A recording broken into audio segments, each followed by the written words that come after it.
나누려고 합니다.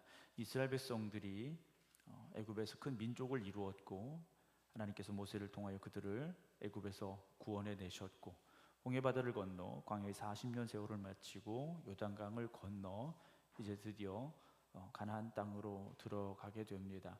가나안 땅에 들어가서 이들이 맨 먼저 행한 것은 하나님의 백성으로 구별되이 할례를 행하였고, 그리고 첫 번째 전쟁 여리고 성을 마주하게 됩니다. 여리고 성은 기원전 6,000년 전부터 있었던 성이다라고 고고학자들이 발표했고요. 그 성벽의 두께는 얼마나 됐는가? 거의 6m 가까이 됐다라고 전해져 내려오고 있습니다. 그러니까 말이 6m지 성벽 두께가 6m라면 마차가 양쪽으로 한꺼번에 움직일 수 있을 정도의 아주 굳건한 또 두꺼운 성이었다라고 전해져 오고 있습니다. 반면에 이스라엘 백성들은 어떻습니까? 숫자는 좀 많았습니다. 숫자는 많았는데 전쟁에 있어서만큼은 초보들이었습니다. 전쟁의 초보들이 난공불락이라고 할 수 있는 이 여리고성과 어떻게 전쟁을 할 수 있을까 하는 거죠. 더군다나 이스라엘 백성들은 이제 이 성벽과의 싸움, 그 성과의 싸움은 이제 처음인 겁니다. 군대와 군대와의 싸움은 있었지만 성을 점령하는 전쟁은 처음이라는 거죠. 뭔가 경험이 있고 그 경험에서 우러나오는 어떤 전쟁의 방법이 그들에게 있었다면 도움이 됐을 텐데 아무것도 없는 상태입니다. 그 거대한 성을 마주했던 이스라엘 백성들의 마음이 어땠을까? 두려움이었겠죠. 지금까지 그렇게 거대한 건축물을 보지 못했더라는 거예요. 출애굽한 세대들은 애굽 땅에서 거대한 건축물을 보았던 사람들입니다. 피라미드도 보았죠. 거대한 성전도 보았죠. 그런데 광야에서 태어나고 자란 이들은 그런 건축물을 보지 못했던 사람들이라는 겁니다. 얼마나 두려웠을까? 이걸 어떻게 해야 될까? 걱정이 많았을 겁니다. 그런 이스라엘 백성들에게 오늘 이 전쟁은 어떤 전쟁인가? 1절 봅니다. 이스라엘 자손들로 말미암아 여리고는 굳게 닫혔고 출입하는 자가 없더라. 일단 성문을 통과해야 되는데 성문이 닫혔습니다. 우리가 흔히 말하는 대로 개미 새끼 한 마리 지나가지 않는 그런 모습이라는 거죠. 이걸 어떻게 해야 되는가? 고민하는 그들에게 2절 하나님께서 여호수아에게 말씀하십니다. 보라, 내가 여리고와 그 왕과 용사들을 다 네 손에 넘겨 주었으니 뭘 하라고 하십니까? 성을 돌아라 그러십니다. 하루에 한 바퀴씩 엿새 동안을 돌고 마지막 7번째 날 7바퀴를 돌도록 하나님께서 여호수아에게 명령을 하셔요. 어찌 보면 너무 간단한 명령입니다. 너무 쉬운 명령이에요. 생각할 수 있겠죠. 이거 해서 될까?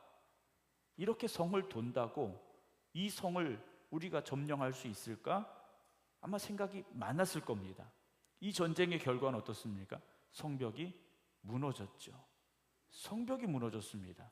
너무 쉽게 성벽이 무너져 내렸더라는 거예요.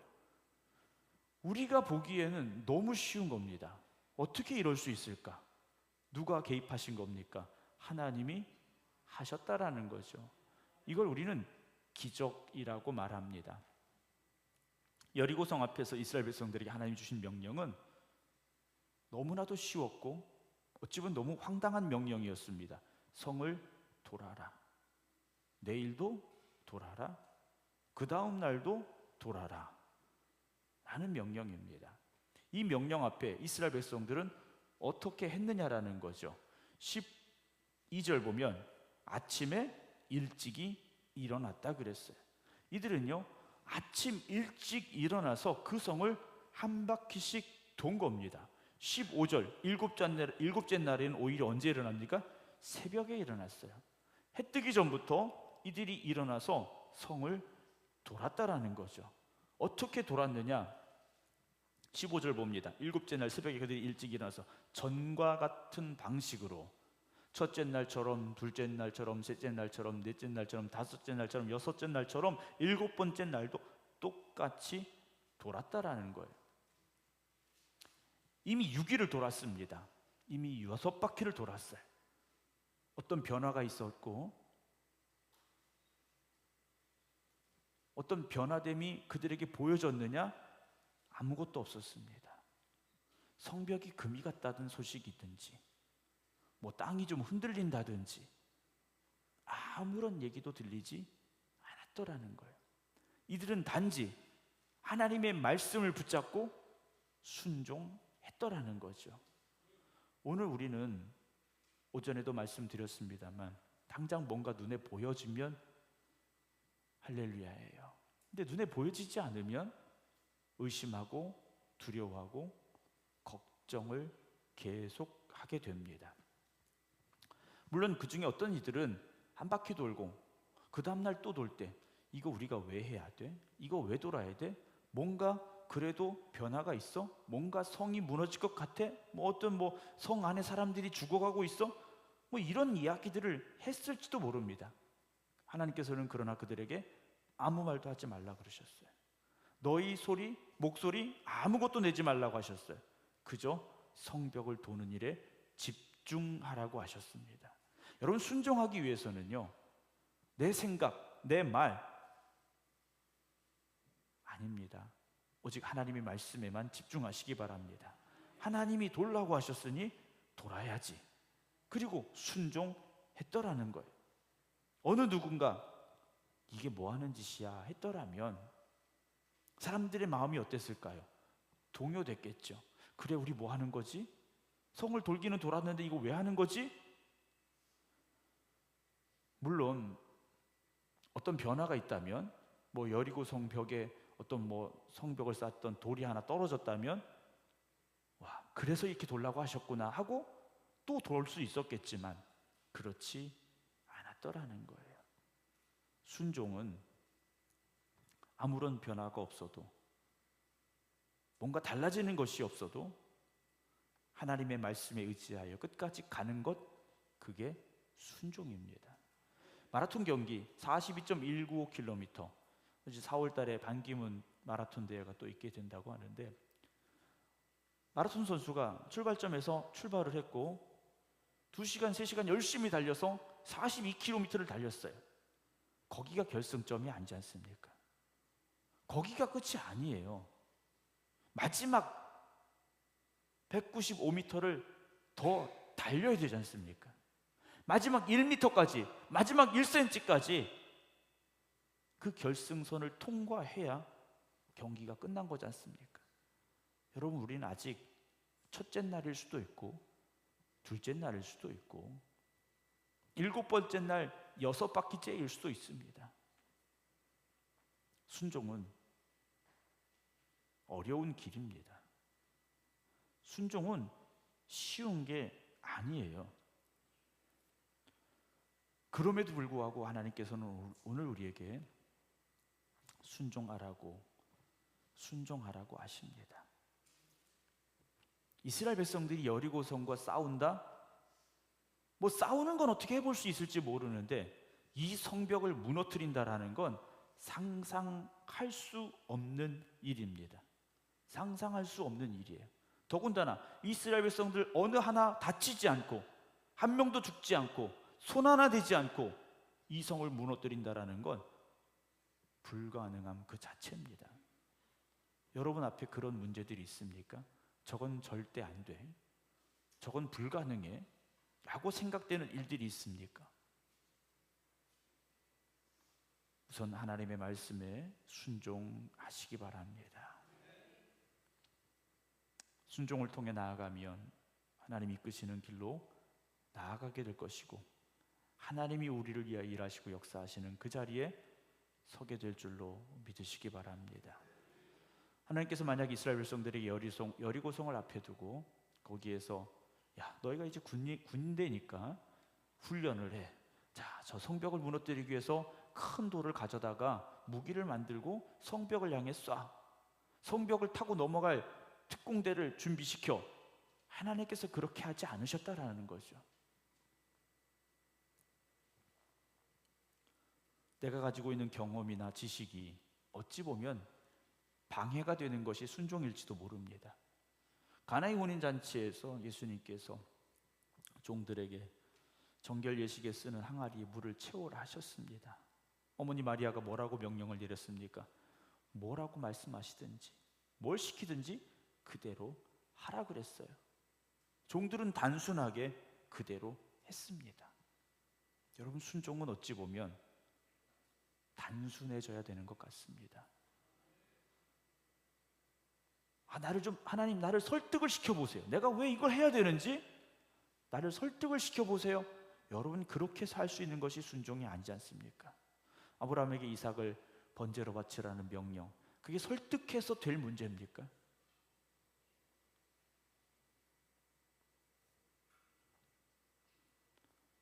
하나님의 자녀들, 그들이 모여있는 믿음의 공동체는 순종 위에 세워져야 됩니다.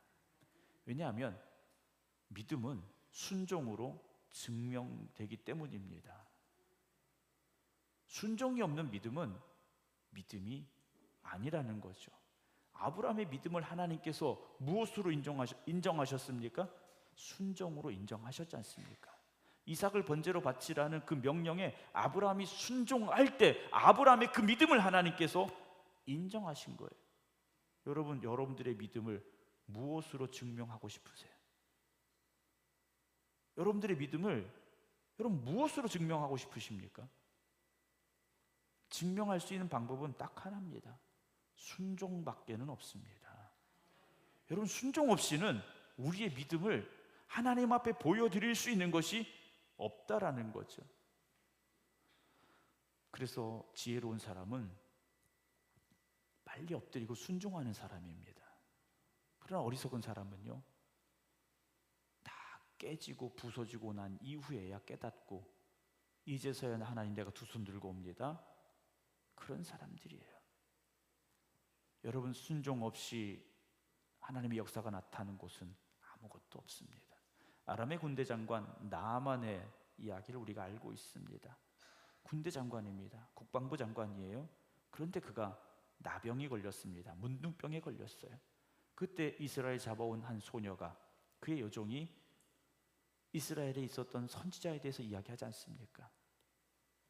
그래서 찾아갔어요. 찾아갔는데 처방이 뭡니까? 요단강에 가서 7번 몸을 씻으라요. 그것도 자기가 직접 나온 것도 아니고 종을 시켜서 명령한 겁니다.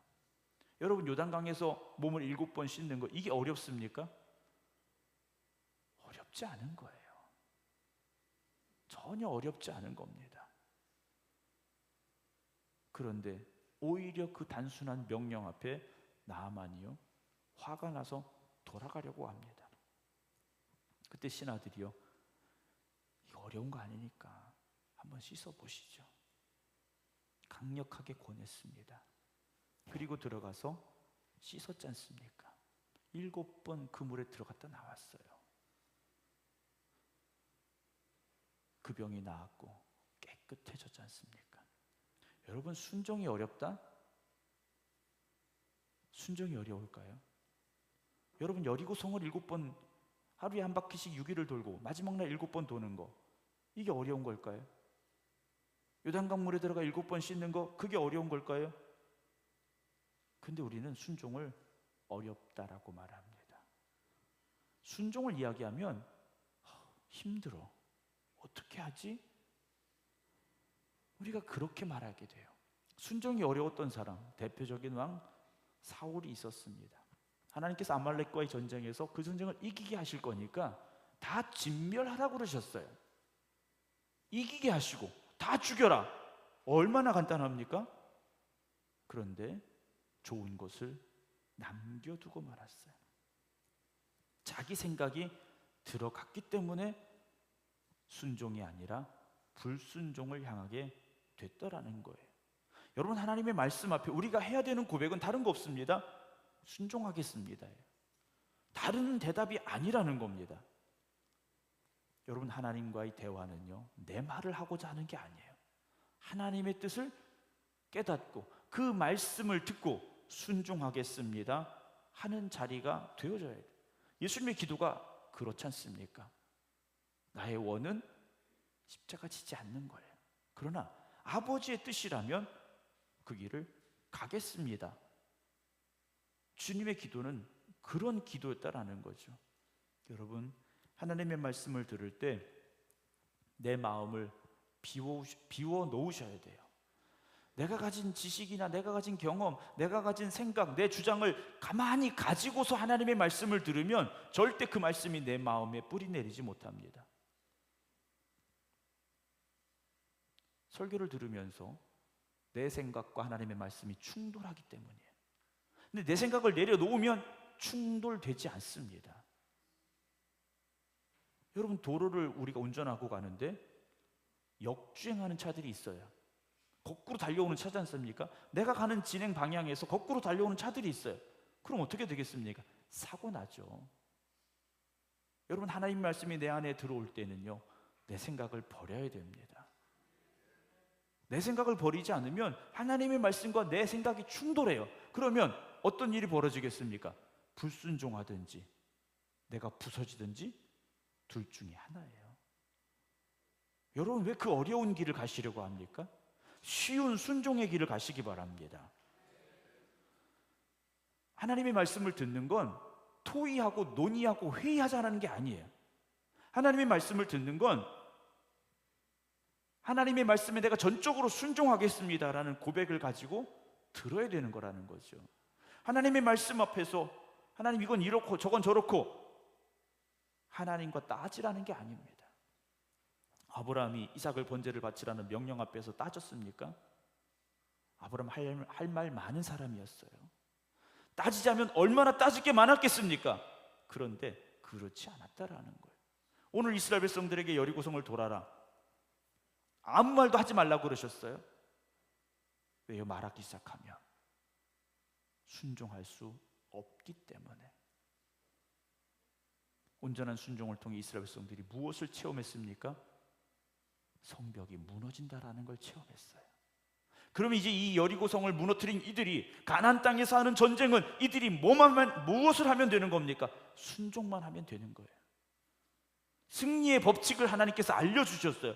하나님께서 하라 하신 대로 하면 되는 거예요.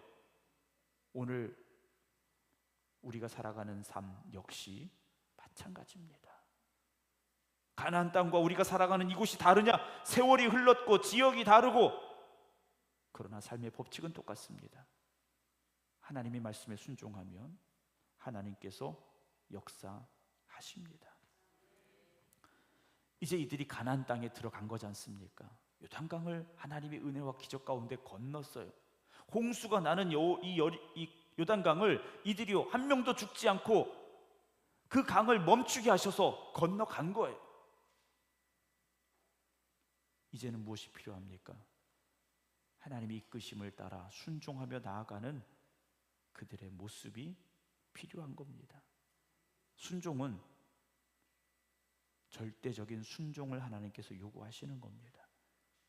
아까 말씀드렸듯이 마라톤 경기를 하는데 10km 달리고 그만두면 탈락입니다.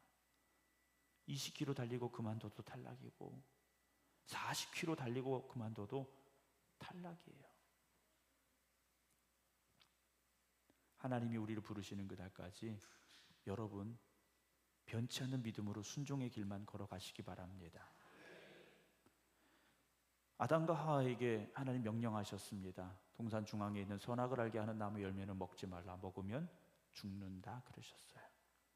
그런데 이들이 어떻게 됩니까? 하나님과 같아지고자 하는 마음, 욕심이 생겼고 그 열매를 보니 먹음직스럽고 보암직하고 지혜롭게 할 만큼 탐스러웠어요. 그래서 불순종을 선택하고 그 열매를 따먹고 말았다라는 거죠.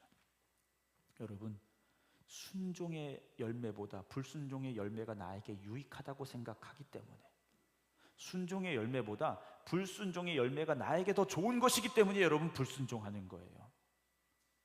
여러분, 순종의 열매가 불순종의 열매보다 훨씬 좋은 것을 우리가 보여준다면, 그것이 깨달아진다면 어느 누가 불순종하겠습니까? 근데 하나님께서 아담과 하와에게 불순종의 열매는 죽음이라고까지 알려주셨어요.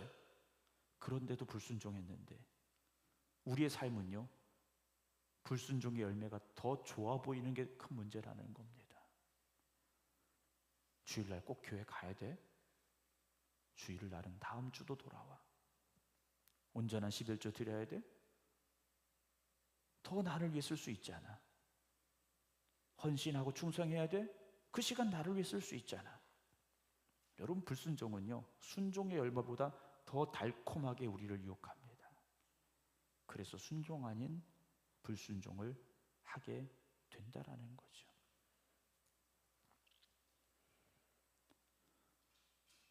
사랑하는 성도 여러분, 마태복음 7장에 주님께서 이런 말씀을 하셨습니다. 누구든지 나의 이 말을 듣고 행하는 자는 그 집을 어디 위에 지었다고 그랬습니까? 반석 위에 지은 지혜로운 사람 같다라고 하셨어요. 말씀을 듣고 행하는 것, 그게 무엇입니까? 순종이지 않습니까? 말씀을 듣고 행하는 게 순종이에요. 여러분, 믿음의 능력은 어디에서 나타납니까? 순종에서 나타나는 겁니다. 말씀에 순종하지 않으면 모래 위에 집을 짓는 사람과 같아요. 당장은 별 차이 없습니다. 당장은 큰 차이 없어요. 여러분, 여기 앉아 계신 저와 여러분 다 괜찮은 믿음처럼 보여요. 그렇죠? 괜찮은 믿음 정도가 아니라 그래도 오후 예배까지 드릴 정도면 여러분 귀한 믿음을 가지고 계신 거예요. 그런데 이건 우리 보기에 그렇다라는 거죠.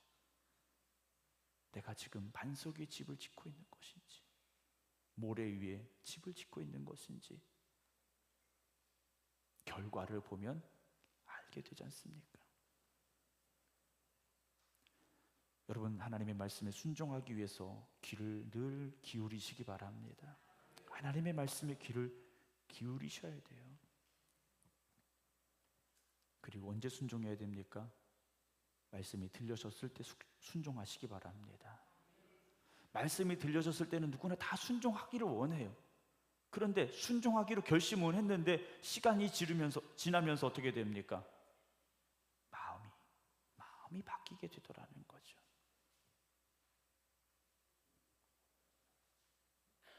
예수님께서 배를 타고 베드로에게 깊은 데로 가서 그물을 내려라 그러셨어요. 베드로 생각에는 거기는 그물 아무리 던져도 고기 잡을 수 없는 곳입니다. 근데 베드로의 고백이 뭡니까? 말씀에 의지하여 그랬어요. 말씀에 의지하여, 즉 순종하겠습니다 그랬어요. 순종하겠습니다. 언제 순종합니까? 말씀이 깨달아져서 내 마음에 감동이 됐을 때 여러분 즉시 순종하시기 바랍니다. 시간이 지나고 상황이 바뀌면 마음도 바뀝니다. 하나님께서 우리의 마음속에 깨달음을 주시고 우리의 마음속에 그 말씀이 고백이 되어지게 하실 때 여러분 그때가 바로 순종할 때입니다. 한 달 뒤에 1년 뒤에 여러분 절대 순종하지 못합니다. 살다 보면 지금보다 더 편해지고 더 쉬워지고 더 안전해질까? 그렇지 않습니다. 여러분 분명히 삶은 더 힘들어질 수 있고 더 어려워질 수 있습니다. 그때 어떻게 순종하겠습니까? 지금도 못한 순종을 여러분 그때 할 자신이 있으십니까? 지금 우리에게 주어진 삶 속에서 하나님이 말씀하신 것은요, 우리가 할 수 있고 해야 되기 때문에 우리에게 말씀하신 거예요. 그렇다면 지금 순종하는 여러분 되시기 바랍니다. 순종은 어려운 것이냐 쉬운 것이냐? 순종은 절대 어려운 게 아닙니다. 그냥 하면 돼요. 단순해지면 됩니다.